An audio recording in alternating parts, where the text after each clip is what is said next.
How a slope used to measure real-world change. Imagine you're riding a bike up a hill or watching a car accelerate on the highway. These are everyday examples of how things change over time or distance. Slope helps us understand just how quickly or slowly these changes happen. It is a simple way to measure how one thing changes in relation to another. In math, slope is found by looking at two points on a line.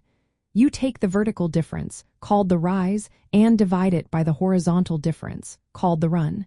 This ratio tells us how steep the line is. If the slope is positive, it means the line goes up as you move from left to right.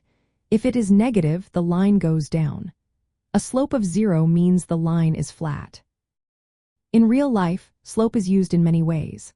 For example, in construction, builders calculate the slope of a ramp to make sure it is safe for wheelchairs. The slope determines how steep the ramp is. If the ramp needs to be accessible, the slope should not be too steep.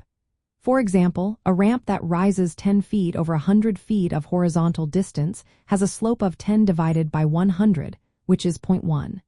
This means the ramp is fairly gentle. In physics, slope shows how fast something moves. If you graph distance traveled over time, the slope of the line is the speed. A steeper slope means faster movement.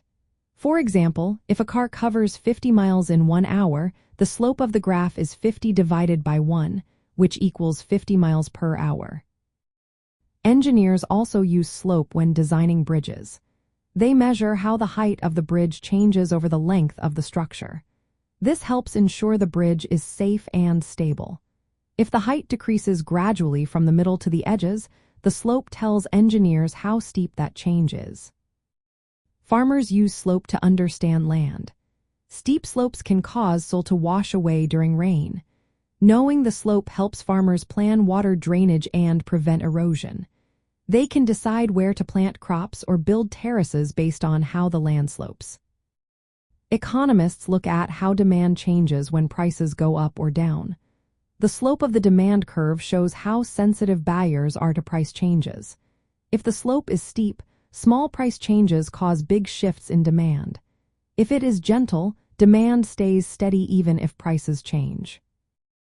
To measure slope in real life, people use tools like levels, inclinometers, or laser devices.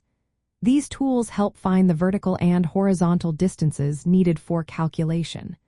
Once you have those numbers, you divide the vertical change by the horizontal change to get the slope. Understanding slope helps us see how things change steadily or quickly in everyday situations. It connects math to real-world problems, making it easier to analyze and predict change. Whether it is measuring how fast a car is going or how steep a hill is, slope gives us a simple way to quantify change.